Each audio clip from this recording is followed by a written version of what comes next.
Nagsimula lang ito sa isang amoy na hindi ko maipaliwanag kung ano. Pero yun ay may pagkamaasim. Hindi naman kulob ang apartment ko. Pero yung amoy na yun ay kumakapit talaga. Hindi naman ganoon kaagresibo yung amoy na yun. Pero nababother talaga ako at gusto kong linisin kung ano man yun. Sumubok ako ng iba't ibang cleaning equipments gaya ng air fresheners. Nilinis ko rin ang kasulok-sulukan ng kwarto ko at kinuskus ko yung maigi. Pero ni isa sa mga yun ay hindi nakapagtanggal ng nakakasulasok na amoy. Sinabihan ko ang building admin tungkol doon, pero sinabihan niya lang ako na baka imagination ko lang daw yun. Dahil nung chinek naman niya ay hindi naman daw naamoy ang kung ano man ang nirereklamo ko. Pero alam ko na hindi ko yun imahinasyon lang. Dahil mas tumitindi ang amoy na yun tuwing gabi. Minsan ay dahil doon, nahihirapan na rin akong makatulog. Hindi lang nagtapos sa mga amoy na yun. Dahil ng mga sumunod na araw, may mga kaluskos na rin akong naririnig. Kagaya ng sa amoy, medyo mahina at faint lang ang mga yun. Pero nang tumagal, mas lalo itong lumalakas. Nag-assume ako noon na baka daga lang yun dahil nga sa matanda na rin ang building na to. Pero may pakiramdam din ako na hindi lang yun mga daga lang. Isang gabi late na ako nakauwi dahil sa trabaho ko. Pagod na pagod ako noon at gusto ko na lang magpahinga. Pero pagkapasok ko sa apartment ko, pakiramdam ko parang mas lalo pang bumigat ang pakiramdam ko. Alam niyo yung pakiramdam na mas bumigat ang atmosfera sa loob ng apartment ko na yon? Tinignan ko ang apartment ko at ganoon na lang ang gulat ko nang may makita akong nilalang sa pinakagilid na bahagi ng kusina ko. Nakatago sa madilim na parte. Nakatalikod yon sa akin at dahil nga walang gaanong liwanag sa kung saan siya, ang nakakubang likod lang niya ang nakikita ko. Ang laki ng mga tenga niya. At mas lalong hindi ako nakagalaw nang makita ko ang buntot nito. Dahan-dahan akong naglakas palabas ng apartment ko na yon. Pero agad ring nagtama ang mga mata namin. Napahinto ako bigla. Nakatitig lang ito sa akin.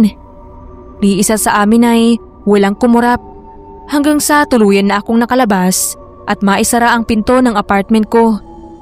Nakahinga lang ako ng maluwag nang makalayo-layo na ako doon. Hindi ko alam kung anong klaseng nilalang yun. Pero sigurado ako na siya ang dahilan sa nakakasulasok na amoy sa loob ng apartment ko. Hindi naman ako kaagad nakalipat, kaya nagpasama ako sa kapatid kong lalaki. Hanggang sa maging handa na nga ako. Bago ko tuluyang nilisan ang apartment na yon, may mga kakaiba pa akong naging engkwentro sa nilalang na yon. Gaya na lamang ng pagkawala ng iba kong mga gamit. Pero ng mga sumunod na araw ay makikita ko yon. Para bang pinaglalaroan ako. Nang makauwi ako sa probinsya ay kinuwento ko yon sa lola ko. At ang sabi niya, sigbin daw yon.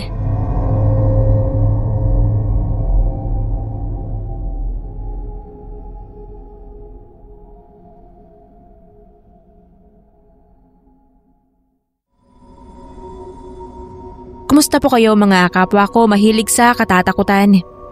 Tawagin niyo na lang po akong Ate Lai. Nung araw po na sa probinsya pa kami nakatira, ay nagtatrabaho ako sa bayan. Isang jeep at isang tricycle ang kailangan kong sakyan para makarating sa pinapasukan ko.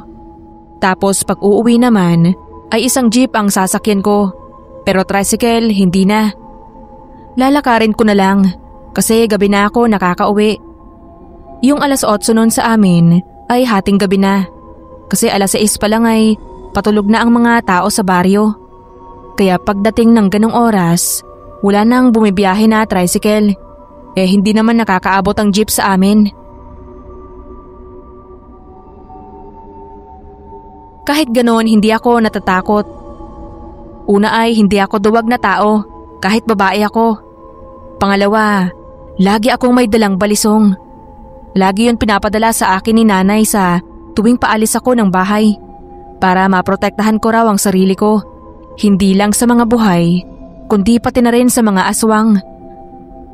Nasanay na rin naman ako sa sistema ng pagpasok at pag-uwi ko galing sa trabaho at wala namang nangyayaring masama sa akin maliban nung gabing yun. Naglalakad na ako pauwi nang biglang nag-iba ang pakiramdam ko sa hangin. Naging maalinsangan ang paligid.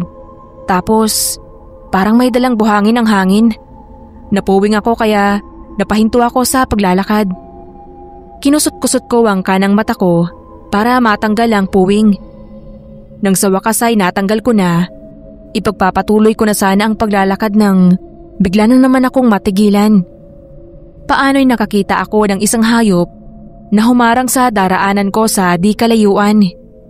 Ang unang tingin ko, parang kambing, pero mas maliit siya kumpara sa normal na laki ng kambing. Hindi ko alam kung tama ako ng tingin o dahil bahagya siyang nakayuko.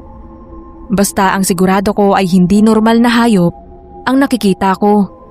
Kaya inihanda ko agad ang balisong.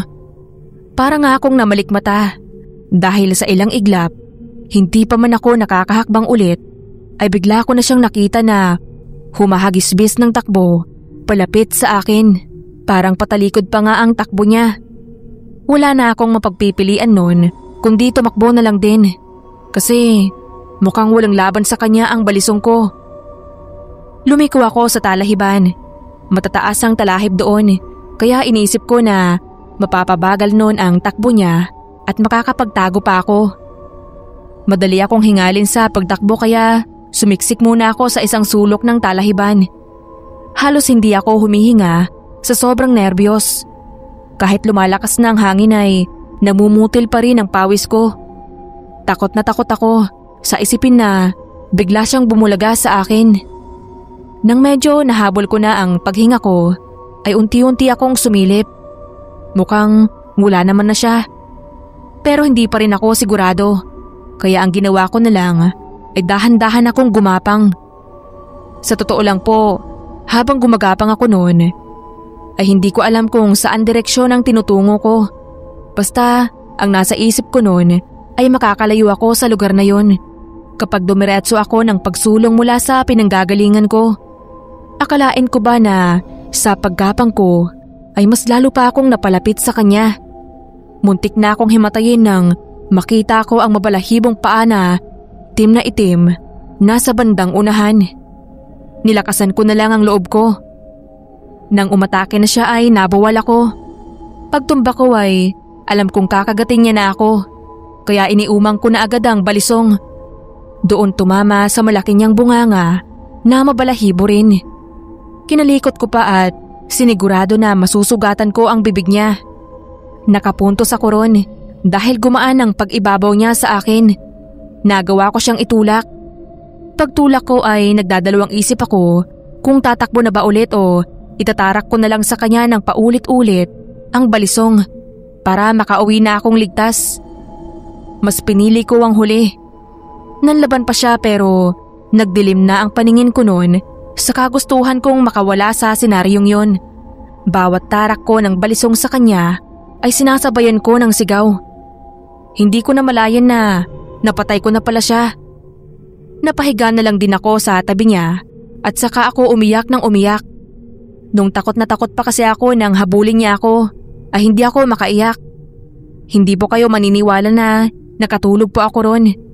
Nagising na lang ako sa pagyugyog sa akin ng dalawang matandang babae at isang matandang lalaki. Sila ang nakatagpo sa akin at sila rin ang nagsabi kung ano ang napatay ko. Isang sigbin daw yon.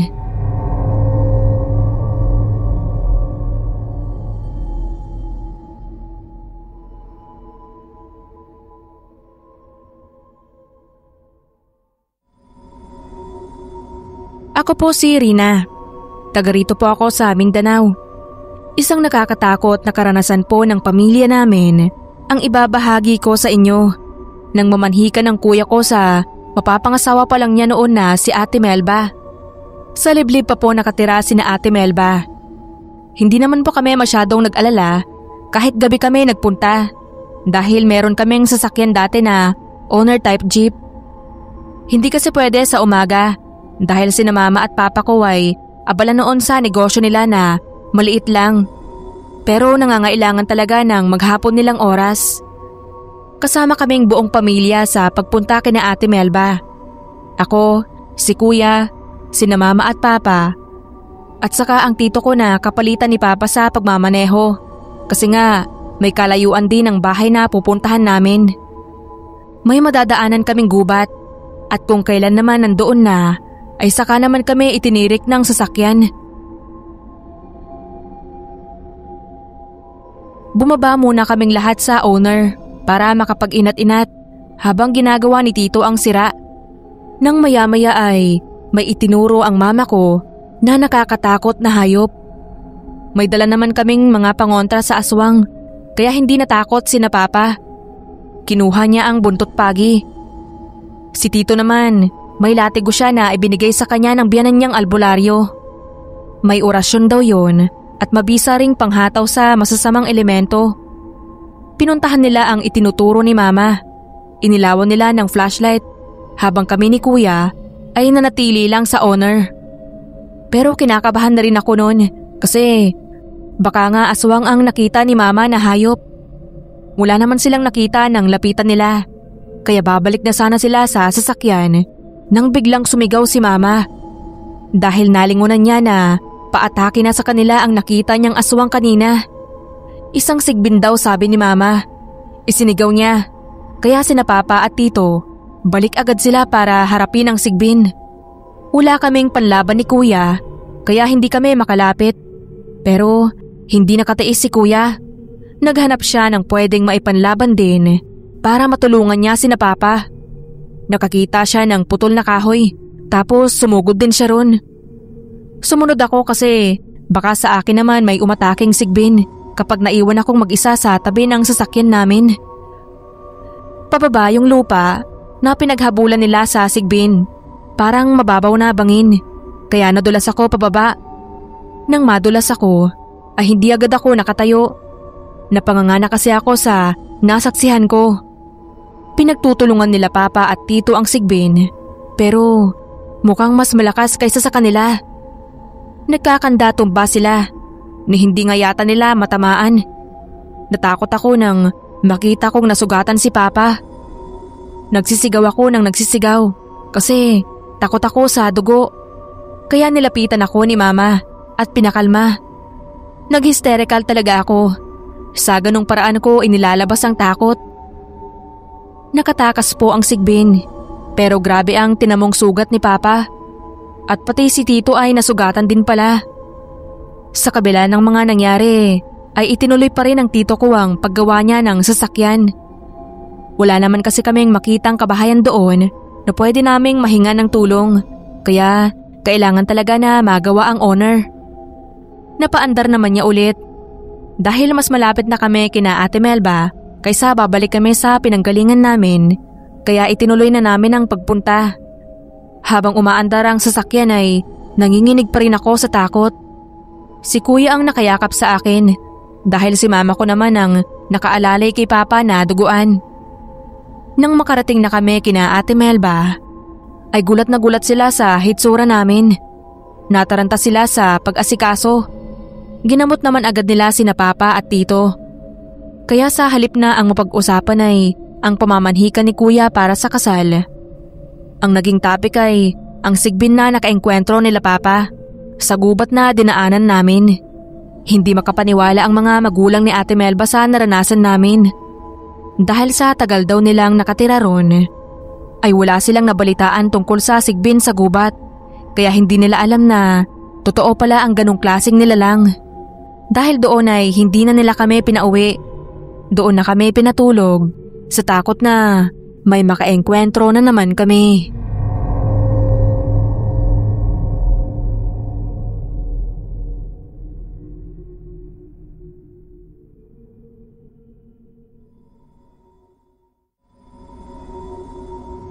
Naniniwala ba kayo sa sigbin? Kung oo, siguradong naniniwala din kayo sa mga gaya namin na ginagawang kabuhayan ang pagpuksa sa kanila. Tawagin niyo na lang akong Gemma at ang angkan namin ng isa sa mga natitirang hunters nila. Sa totoo lang ay ang responsibilidad din namin na yon ay ang dahilan kung bakit nahihirapan kaming lumipat ng ibang lugar at nanatili lang sa maliit na purok na to. Nagsimula yon kay Lolo Kimoy ko. Sa inyo ko lang masasabi ito, kaya naman ilalabas ko na ang hinanaing ko. Hindi ko gusto ang magpatuloy ang angkan na to. Gusto kong tumira sa syudad. Gusto ko ng city life. Pero ano bang magagawa ng isang tulad ko na kulong na rito? Kaya ikukwento ko na lang ang karanasan ko.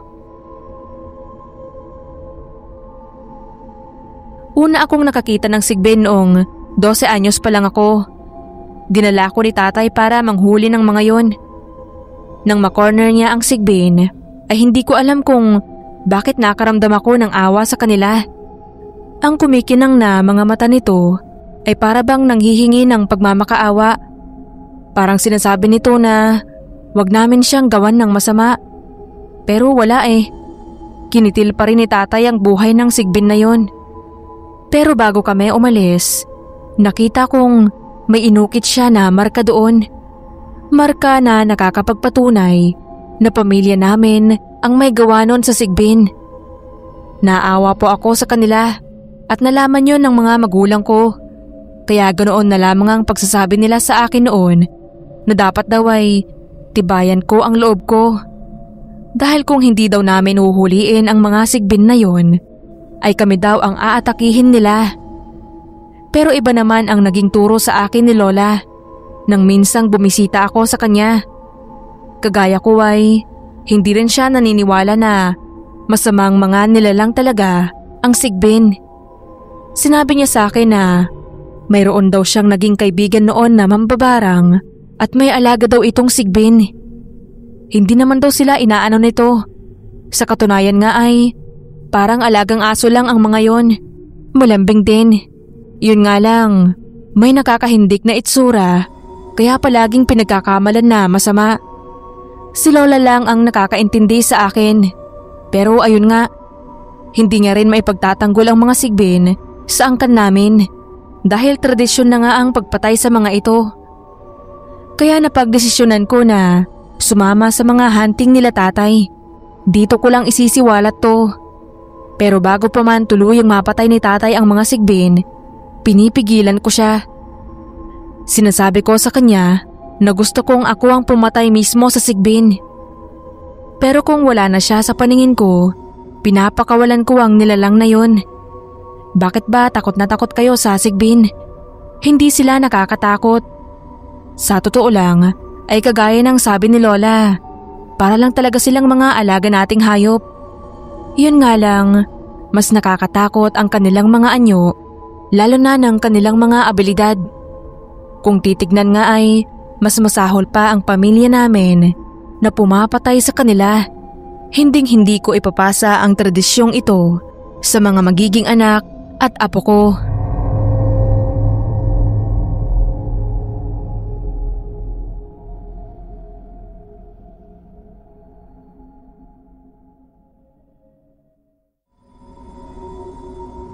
Ang karanasang ibabahagi ko sa inyo ay nangyari po noong dalaga pa ako at nakatira po kami noon sa lumang bahay namin sa probinsya. Ang bahay na yun namin ay mayroong space sa ilalim. Yung kagaya ng mga bahay sa bahay kubo na may hagdan pa bago ka makaakyat sa mismong pinto. Parang ganoon ang style. Kaya noong medyo wala pa akong kamuwang-muwang noon, marami akong napapansin sa ilalim ng bahay namin. Para bang may mga kakaibang tunog na nanggaling mula rito. Sinabi ko yon sa mga magulang ko, lalo na kay nanay na paulit-ulit ko talagang dinadaing yun. Pero ang sabi lang niya sa akin ay mga daga lang daw yun.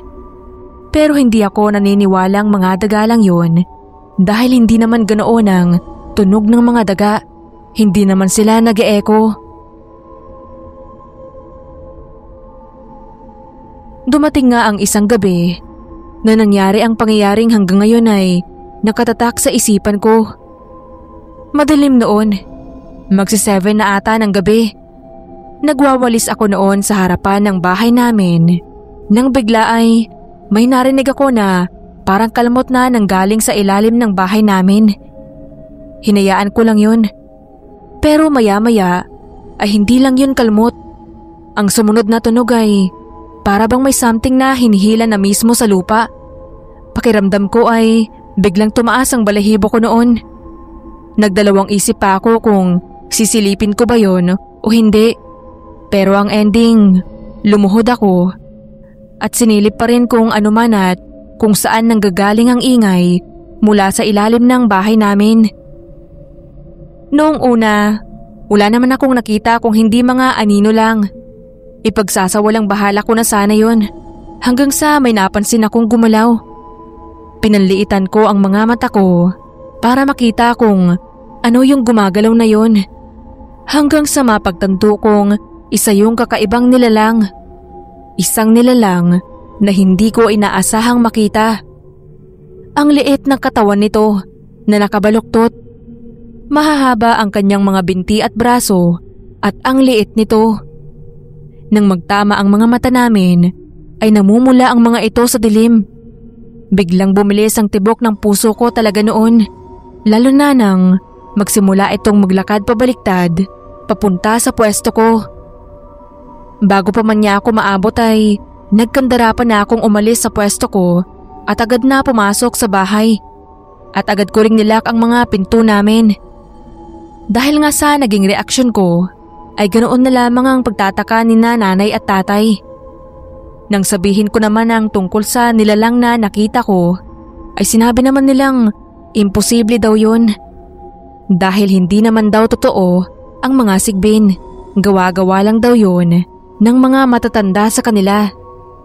Kung ano man daw yung nakita ko ay dala lang daw yun ang imahinasyon ko dahil kagagaling ko lang daw sa lagnat. Sabi rin daw kasi ay napaka-imaginative ko noong bata pa ako. Pero hanggang sa pagtanda ko ay hindi ko yun maalis sa isip ko. Hindi ko rin kasi maiwasang isipin na tama ang mga magulang ko dahil ni minsan hindi ko na ulit nakita o naramdaman pa ang sigbin. Pero may parte sa akin na nagsasabing hindi ko gawa-gawa yun. At totoo ang mga nakita ko nung gabing yun.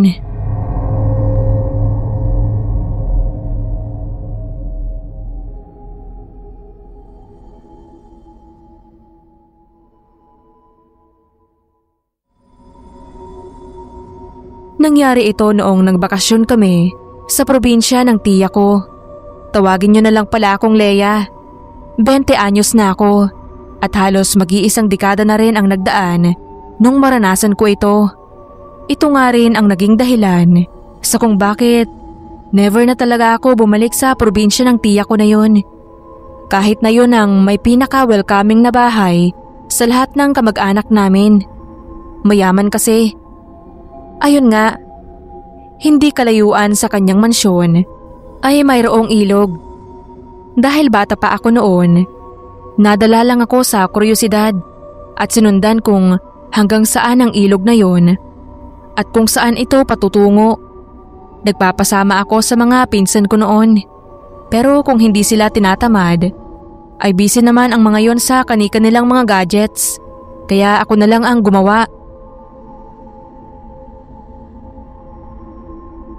Isa pa, hindi naman ako maliligaw kasi nga diretsong ilog lang naman ang susundan ko. Isa pa, tanaw ko pa naman ang mansyon ng tiyahin ko dahil sa kalakihan at kataasan nito.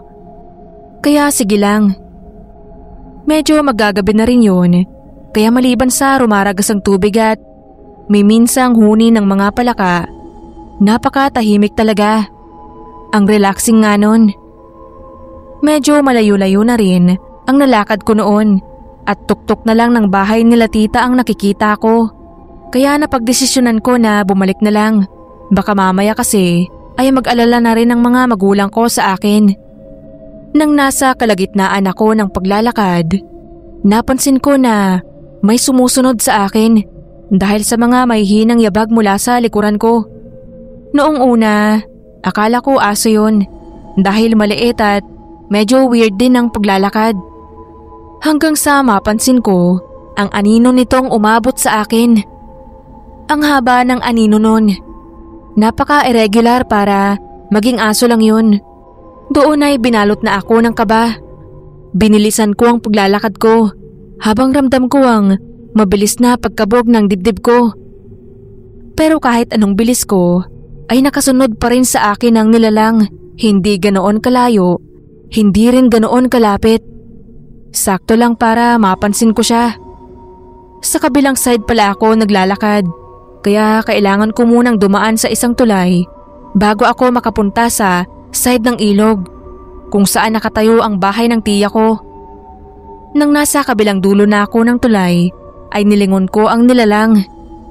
Huminto ito sa kabilang dulo din. Nakayuko lang at nagtatago sa matataas na damo. Hindi ko masyadong maaninag ang mukha nito, pero ang kumikinang nitong mga mata ay nakatutok lang sa akin. Nagmamasid, hindi kumukurap. Agad na akong tumakbo papunta sa bahay ni tiya. Hindi ko na inalam kung ano ang nilalang na yon. Saka na nung lumaki ako at naging curious ako sa kung ano ang nilalang na yon. Kaya iniresearch ko siya sa internet. Sigbin daw ang nilalang na yon. Para sa akin ay mas nakakahindik ang itsura nito sa internet kaysa personal. Pero napapaisip din ako. Hindi kaya naiisip ko lang yon kasi hindi ko naman talaga nakita ng harap-harapan ng sigbin at sa kalayuan ko lang siya napagmasdan.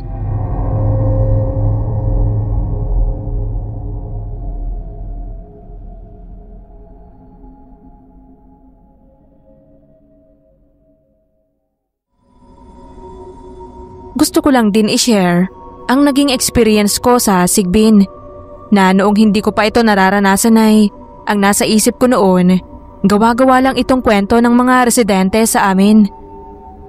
Lumaki ako sa isang maliit na barangay lang at ang tanging ikinabubuhay lang ng mga tao sa amin ay ang maisan. Hindi ko alam kung dahil ba napapalibutan kami ng mga kakahuyan, kaya maliban sa tunog ng mga ito dala ng hangin, ang napakatahimik talaga ng paligid namin at nakakakilabot.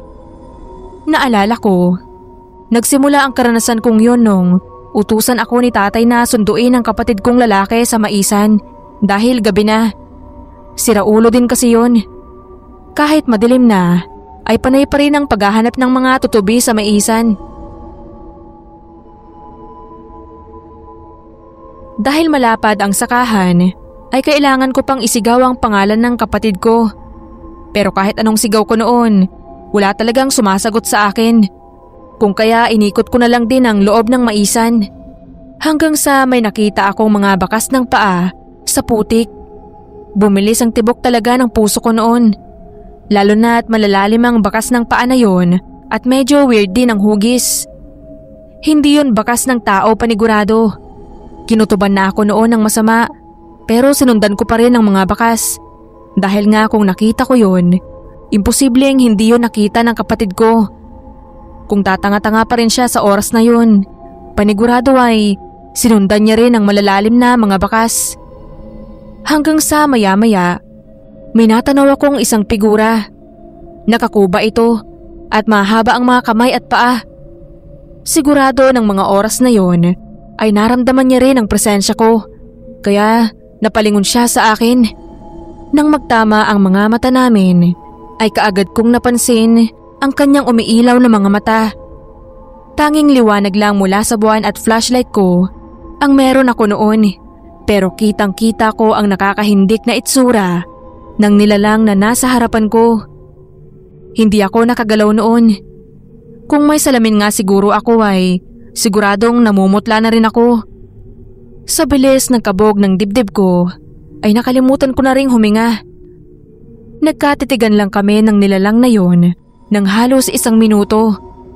Bago niya ako tinalikuran at walang ano-ano'y naglaho na lang yon sa harapan ko. Nang wala na siya sa harapan ko, ay agad na bumalik ako sa diwa at agad na hinanap ang kapatid ko. Sa kabutihang palad naman ay nakita ko siya bago ko makita ulit ang nilalang na yon. Ang kupal. Kaya naman pala hindi sumasagot sa akin ay dahil nanginginig na siya habang Niyayakap ang sarili. Siguradong nakita din niya ang nilalang na yon at hindi alam kung ano ang gagawin niya. Nakauwi naman po kami ng ligtas. Pero nung sabihin namin sa mga magulang namin ang nangyari, natawa lang sila. Nakakatakot lang daw kasi ang sigbin, pero hindi naman ito nangaano. Matagal na raw pala yon na nasa maisan at itinuturing rin nilang swerte daw yun. Hanggang ngayon ay nandoon pa rin siya sa maisan namin. At in fairness, masagana pa rin ang ani namin at dahil daw yon sa sigbin.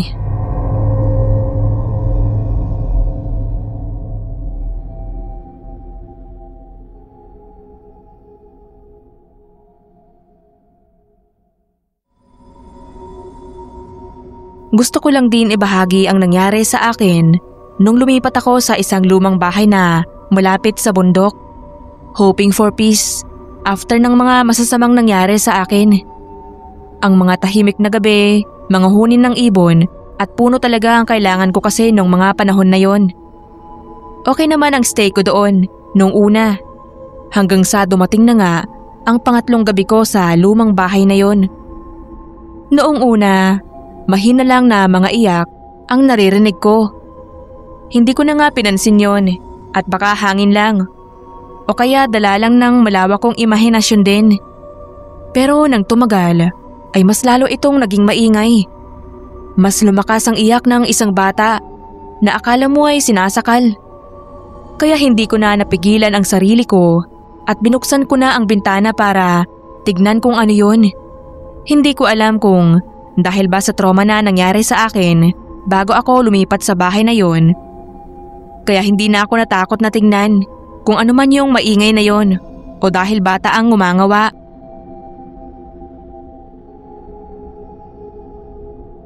Wala naman akong nakitang kahit na sino nung gawin ko yon. Pero yung pag-iyak ng bata, mas lalo lang na lumakas. Yung tipong kailangan na kailangan talaga niya ng tulong. Kaya lumabas na ako ng bahay, dala ang flashlight ko para tignan kung ano yon. Hanggang sa napansin ko na lang na dinala ako ng mga paa at kuryosidad ko sa gubat ng bundok. Noong makaramdam na ako ng panlalamig, ay doon ko na lang napansin na hindi pala ako nakasuot ng jacket dahil sa pagmamadali. Yun nga lang kasi habang papasok ako ng papasok sa gitna ng gubat na yun, ay mas lalong naging malinaw sa pandinig ko ang iyak ng sanggol.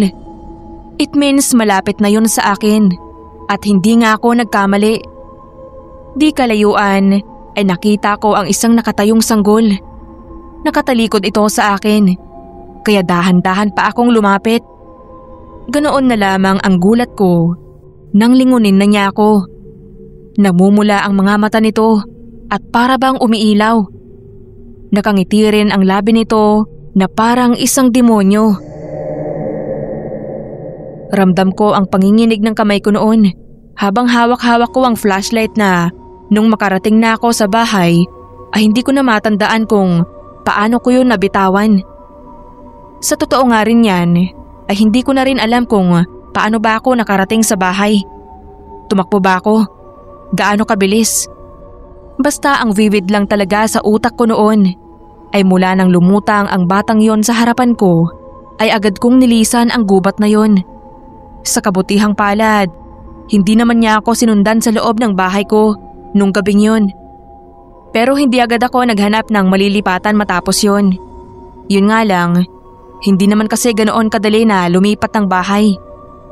Kaya naman ilang gabi rin akong nagdusa habang pinapakinggan ang iyak ng panaghoy ng tiyanak na yon. Kaya pala ang mura ng benta sa akin ng lumang bahay na yon, may kasama palang responsibilidad.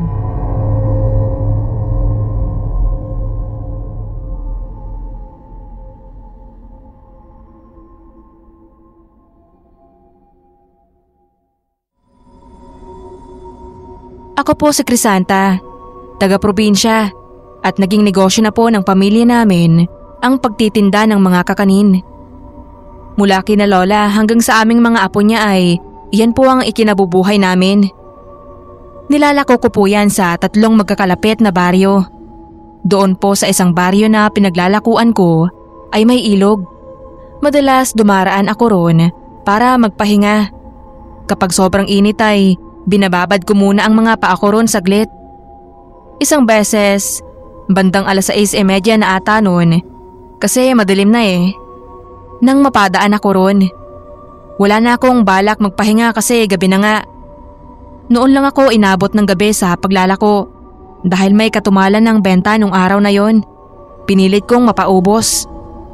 Pero nang mapatingin ako sa ilog, ay nakita kong may batang naliligo. Nagtatampisaw sa mababang bahagi ng ilog. Yung hanggang tuhod lang niya ang tubig. Tapos yung bata ay nasa 4 o 5 taong gulang pa lang ang sa tingin ko. Batang lalaki. Nagpalingalinga ako para hanapin kung may kasama ba siya. Kaso wala akong nakita. Siya lang mag-isa ang nandoon. Kahit hindi pa ako nanay noon ay may malasakit naman ako sa bata at sa nanay niya na baka naghahanap na sa kanya. Kaya sinigawan ko. Sabi ko umahon na siya at baka lumaki ang ilog ay matangay pa siya. Sinabi ko rin na malamig na. Gabi na. Hinahanap na siya ng nanay niya. Sa dami na ng nasabi ko ay hindi pa rin siya tuminag. Ni hindi niya ako nilingon. Kahit ganun ay hindi pa rin ako makaalis-alis kasi nag-aalala ako ron sa bata. Hindi ko siya magawang iwan. Dahil ayaw niya akong pansinin, kaya inilapag ko muna ang bilao ko sa isang tabi at nagpasya akong bumaba sa ilog para malapitan siya. Paglapit ko sa kanya ay saka siya biglang lumingon.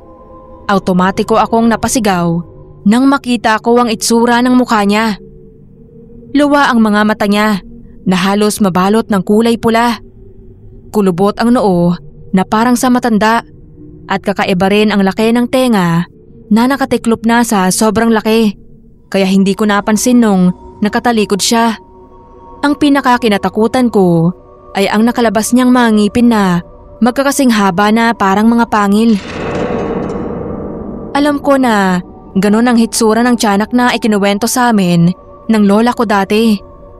Kahit nanginginig ang mga kalamnan ko sa takot, ay nagawa ko pa rin naman na makatakbo. Yun nga lang, hindi ako makatakbo ng mabilis, lalo't paahon ang daan mula sa ilog. Mabato at wala kang kakapitan.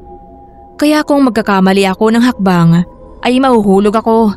At pag nahulog ako, tiyak na sa tiyanak na yun ako babagsak at siguradong lalapain niya ako. Lalo pa akong nanginig sa takot nang makita kong hinahabol pa niya ako at ang bilis niyang tumakbo. Parang batang humahagik-hik habang tumatakbong palapit sa akin. Sumigaw na ako ng tulong. Halos magkandapaos ako sa pagsigaw sa paghingi ng tulong. Isang matandang lalaki ang narinig kong sumigaw sa tiyanak. Tapos may binigkas siya na ibang lengguwahe.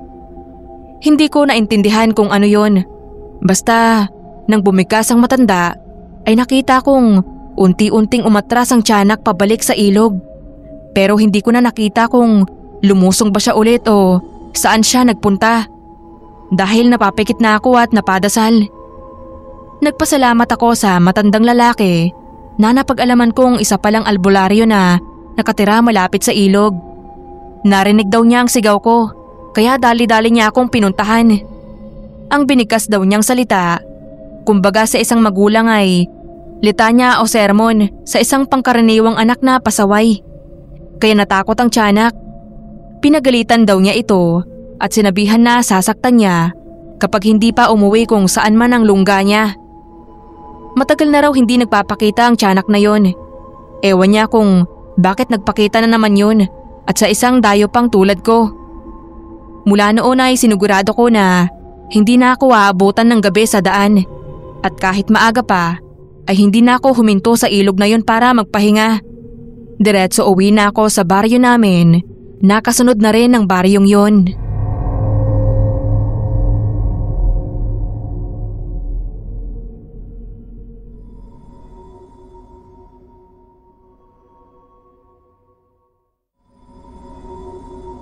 Tawagin niyo na lang akong Lilia.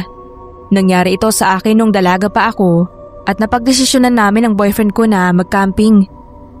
Hindi naman ako nature lover, pero yung boyfriend ko sobra. Sa totoo nga lang, ay kung hindi lang ay halos maglupasay na ang boyfriend ko noon para lang samahan ko siya mag-camping.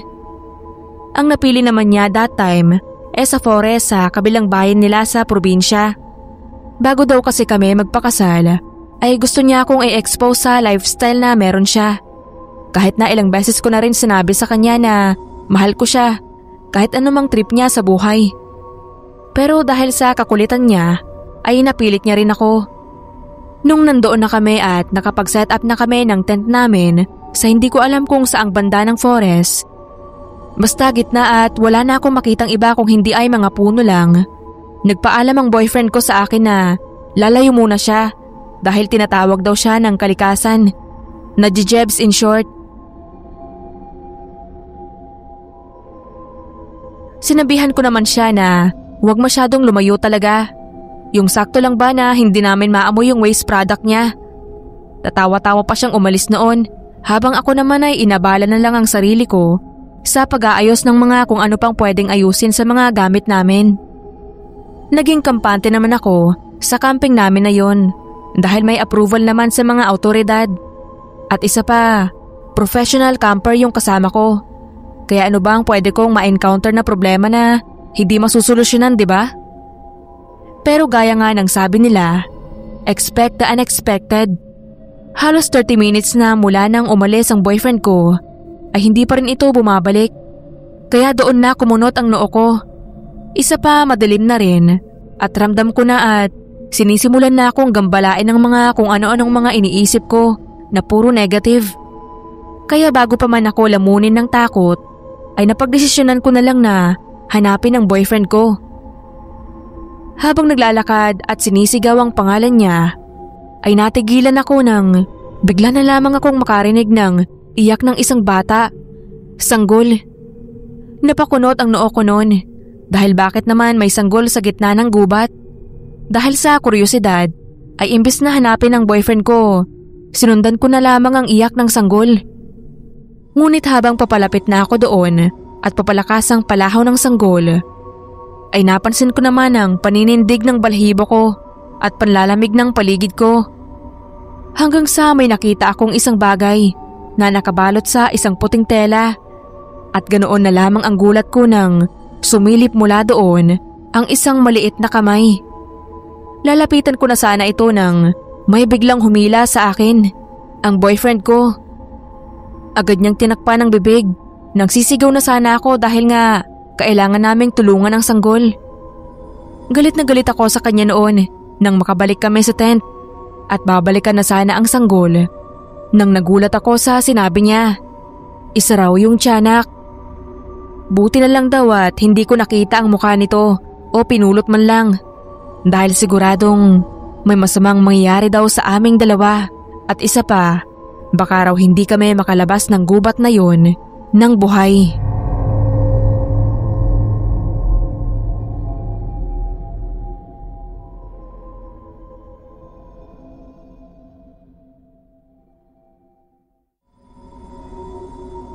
Nagsimula ang lahat sa dare sa akin ng mga kaibigan ko. Around 17 or 18 years old pa lang kami that time. At isa nga sa mga libangan lang namin doon sa probinsya ay maglaro ng tagu-taguan, habulan at isa na doon ang truth or dare kung wala na talaga kaming choice. Dahil sa akin nga napunta ang bibig ng bote, dare ang sinabi ko. Akala ko nga ay pasasayawin lang nila ako o patatakbuhin. Pero iba ang pinagawa nila sa akin. Pumasok daw ako ng mag-isa sa abandonadong bahay at mag-selfie doon. May mga sabi-sabi raw kasi na kapag nag-selfie ka roon, sa picture ay may kasama ka. Agad akong tumanggi, pero pinilit talaga nila ako. Pampalubag ng loob ko, ay tinanong ko naman sila kung bakit yun ang dare ko. At ang dahilan lang nila ay dahil November naman na daw. Para spooky at leveled up ang challenge namin. Siyempre hindi ako nagpatinag dahil sa natatakot talaga ako. Hanggang sa ang ending, lahat kami ay pumasok sa abandonadong bahay na yon. Napagtanto rin kasi nila na Kung may mangyaring masama sa akin, ay cargo de konsensya nila ako. Around 6 p.m. kami pumunta sa bahay na yon. Hindi masyadong maaga at hindi rin masyadong gabi dahil hahanapin kami ng mga parents namin. Pagkatapak pa lang namin sa gate, ay agad kaming binati ng malamig na hangin. 6 kami noon at 2 ang aatras na sana. Isa ako doon. Duwag na akong duwag, pero ayoko talaga ng ginagawa namin yun. Ang pinakamatanda namin, si Francis, ang siyang nanguna papasok sa loob. Sumunod naman kaming 5 sa likuran niya nang makitang wala namang masamang nangyari sa kanya pagkatapak niya sa pintuan. Pero nang makumpleto na kami sa loob, ay bigla na lamang kaming may narinig na isang iyak ng bata mula sa 2nd floor. Nga pala, 3 palapag ang abandonadong bahay na yon. Pero 2 floor lang ang pwedeng lakaran dahil sira na ang sahig ng 3rd floor. Walang nakagalaw sa amin nang marinig namin yon. Agad kaming nilingon ni Francis at tinanong kung sino raw ba ang gustong sumama sa kanya para i-check yon. Ni isa sa amin ay walang gustong sumama, kaya siya na lang ang umakyat. Nang hindi na namin makita si Francis, si Cheska na kakambal niya ay agad na lumabas ng bahay para humanap ng matanda. Hindi ko alam kung para ba tulungan kami o para pagalitan. Saktong pagbalik ni Cheska kasama ang caretaker ng bahay ay nakarinig kami ng hiyaw mula sa 2nd floor. Ang unang iyak ng sanggol ay napalitan yun ng namimilipit na sigaw ni Francis. Agad na sumaklolo ang caretaker at sinabihan niya kaming huwag aakyat. Pagbaba niya ulit ay daladala na niya si Francis na duguan ang braso. Nalaman ng mga magulang namin ang nangyari at galit na galit sila. Humingi naman ng paumanhin ng caretaker dahil sa kapabayaan niya at nakalusot kami. Pero sa gitna ng komosyon na yon, ang tumatak talaga sa akin ay ang paulit-ulit na daing ni Francis habang ginagamot siya. Ang kumagat daw sa kanya ay isang tiyanak.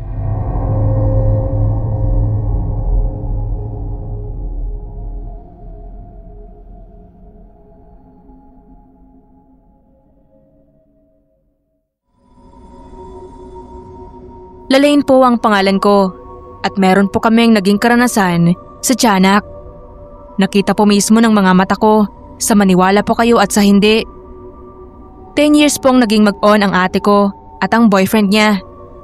Hindi ko na lang babanggitin ang pangalan nila. Sa tagal nilang magkarelasyon ay hindi pa sila nabibiyayaan ng anak. Kahit nag-live-in na sila. Tapos nung magbuntis naman si ate sa wakas, pagdating ng 5 months ay nalaglag din ang ipinagbubuntis niya. Doon na nagsimula na para siyang nagkaroon ng depresyon.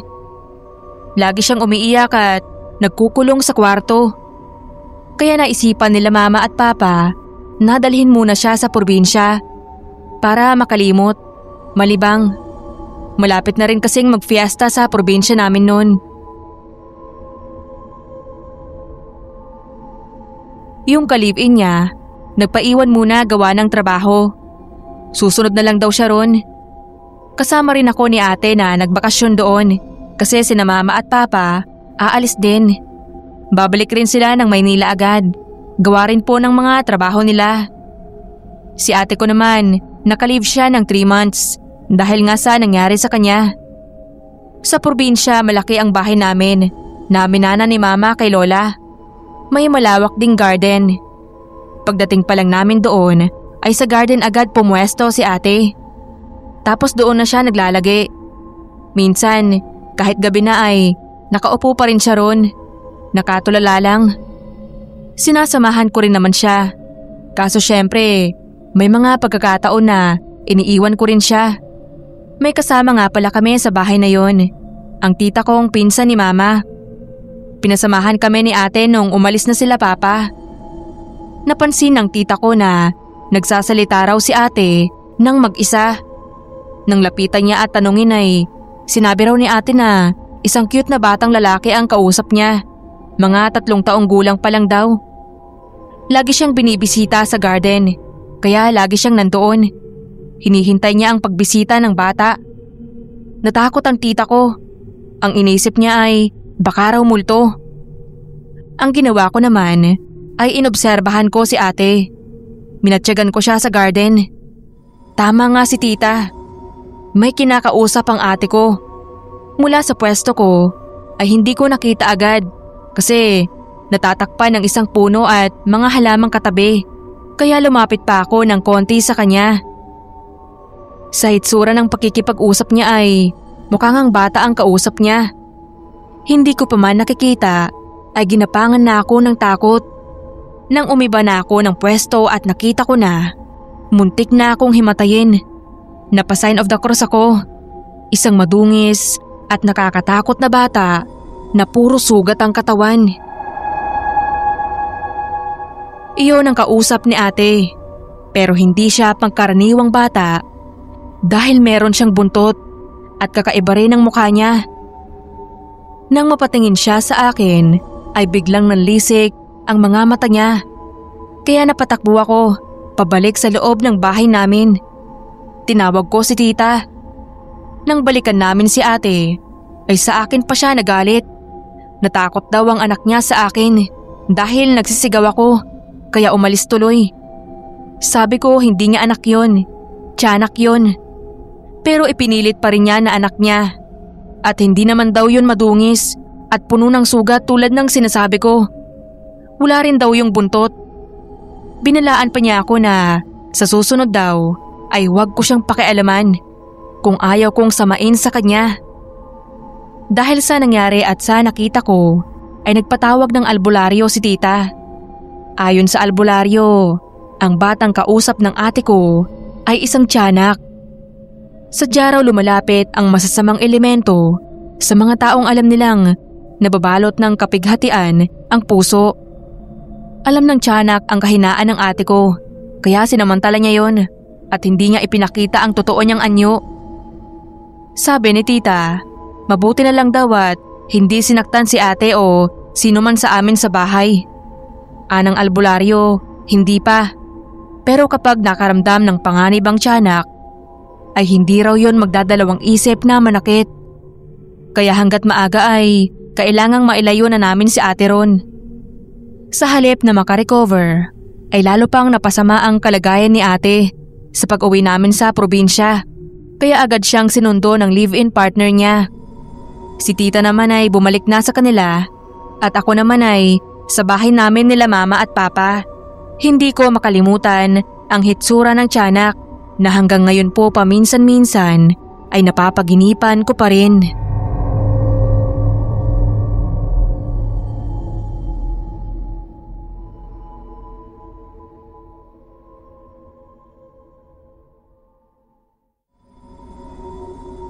Ako si Mia at nangyari ang karanasan kong ito nung one time na napag-isipan namin ng asawa kong si Carlos na mag-road trip. Wala naman kaming eksaktong patutunguhan. Basta ang goal lang namin noon ay mag-unwind at makalayo-layo sa city life. Isang gabi habang nasa daan kami ay bigla na lamang nagkaroon ng problema sa kotse namin. Buti na lang at may signal doon kaya agad na nakatawag ang asawa ko ng tulong. Pero yun nga lang ay medyo matatagalan daw. Naisipan na lang naming dalawa na magpalipas ng oras sa isang playground na malapit lang sa kinatitirikan ng sasakyan namin. Kahit madilim ay napansin kaagad naming dalawa na abandonado yon. Dahil na rin sa mga puno na nakapalibot dito at may kalawang na rin ang mga gamit doon gaya ng slides and monkey bars. Habang nag-iikot kami sa playground na yon, pampalipas oras lang, ay bigla kaming nakarinig ng isang iyak ng bata. Noong una, hindi ko na lang pinansin yon dahil baka guni-guni ko lang. Pero biglang lumakas ang iyak. Doon ay agad ko nang tinignan ang asawa ko para makumpirma kung ako lang ba ang nakakarinig o pati rin siya. It turns out na narinig din pala niya yon. Agad naming sinundan yung iyak ng bata kasi concerned din kaming dalawa doon. Isa pa, soon to be mom na rin ako nung mga time na yon kaya hindi ko rin ma-ignore. May halong inis pa ako noon habang naglalakad kasi baka may isang walang kwentang ina na naman ang nag-abandona sa anak niya. Naglakad kami ni Carlos at hinanap ang pinanggagalingan noong iyak. Hanggang sa makarating kami sa tapat ng isang sirang swing. Ganoon na lang ang gulat namin ng asawa ko nung isang manika ang nasa loob noon, imbes na isang bata. Wala na rin kaming narinig na iyak. Aalis na sana kami nang bigla na lamang narinig namin ang langit-ngit ng swing mula sa likuran namin. Nang lingunin namin ng asawa ko yun, ay namilog ang mga mata ko. Biglang nag-swing pabalik-balik yun na para bang may nagtutulak. Iba na ang kutob ko noon, kaya agad kong hinila na ang asawa ko paalis. Pero bago pa man kami makahakbang palayo, ay nakaramdam kami ng isang malamig na hangin na dumaan sa harapan namin.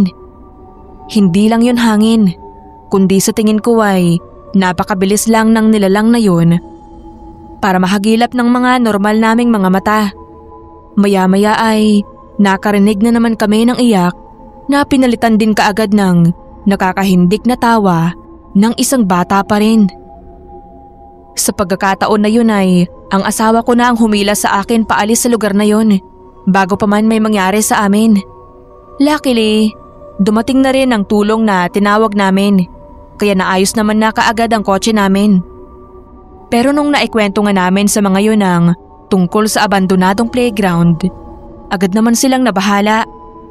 May nilalang daw talaga na mapaglaro doon, kaya nga ay dali-dali raw silang rumisponde sa amin. Yun pala ay huli pa rin sila dahil na-experience na namin ang nakakahindik na karanasan sa playground na yon.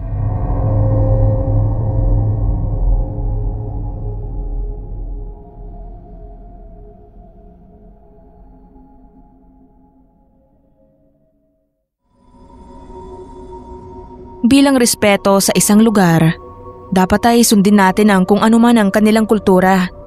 May involvement man yan ng ritual. Tawagin niyo na lang akong Sam. Volunteer ako para sa mga kabataan, particularly for their education. Full-time teacher ako. At kung may free time kasama ang mga co-teacher and co-volunteers ko, pumupunta kami sa iba't ibang lugar na kapos sa edukasyon. Namimigay kami ng mga libro, school supplies at nagtuturo din kami. Isa na nga sa napuntahan namin ay ang barangay Pilapil. Medyo weird din ang barangay na yun based on my experience. 3 days, 2 nights ang stay namin doon dahil medyo may kalayuan din. Kaya para hindi ma-accumulate ang pagod namin, napagdesisyonan namin ang ganoong setup. Pagkarating pa lang namin doon ay agad kaming binigyan ng kapitan ng tig-iisang basket na punong-puno ng iba't ibang prutas.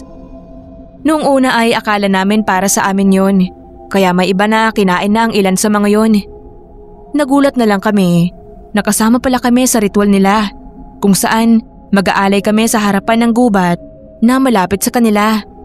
Napansin namin na ang ilan sa mga kababaihan doon dinala na paalis ang mga basket na nandoon. Pero ang nakakapagtaka lang din ay bulok lang ang mga yon pero walang bawas. Pero dahil sa mga dayo lang kami doon, hindi ko na yun inisip pa ng malalim. Isa pa, nandoon kami para magturo, hindi para gumawa ng dokumentary sa kung ano man ang nangyayari sa barangay na yon. Isa sa mga estudyante ko ang natanong ko sa ginawa naming ritual na yon. Ang sabi niya ay nag-aalay daw sila doon sa gubat para daw hindi sila puntahan ng tiyanak at gambalain dahil may sapat daw itong kinakain. Para sa akin, maraming loophole sa sinabi niyang yun, kagaya ng bakit prutas? Hindi ba dapat gatas? Wala namang masyadong ganap nung unang gabi namin. Pero nung pangalawang gabi, ay doon na ako medyo na high blood sa kasamahan kong isang osisera. Si Helena na isang volunteer din.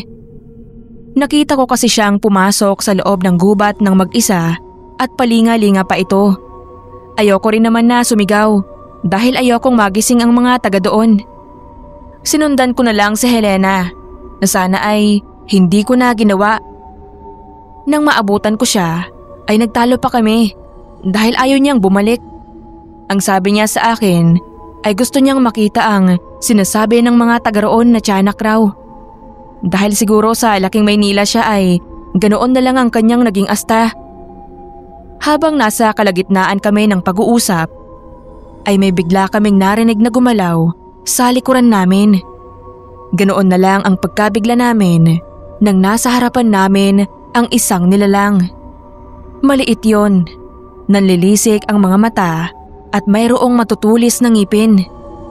Kawangis noon ang batang nasa edad 2 o 3 taon lang. Kapansin-pansin din sa kanya ang mga mahaba niyang kuko na kung hindi ko pa nahila si Helena ay siguradong nakalmot ito sa pisngi. Tiyanak. Totoo ang tiyanak sa lugar na yon. Hinabol kaming 2 ni Helena at buti na lamang at hindi lalampa-lampa rin yung kasama ko. Napansin na lang namin na wala na sa likuran namin yung tiyanak nang makalampas na kami sa gubat, partikular sa mga offerings. Hanggang ngayon, sekreto lang namin ni Helena ang nangyaring yon dahil kung nalaman yon ng mga taga roon, hindi namin alam kung ano ang gagawin nila sa aming 2 ni Helena.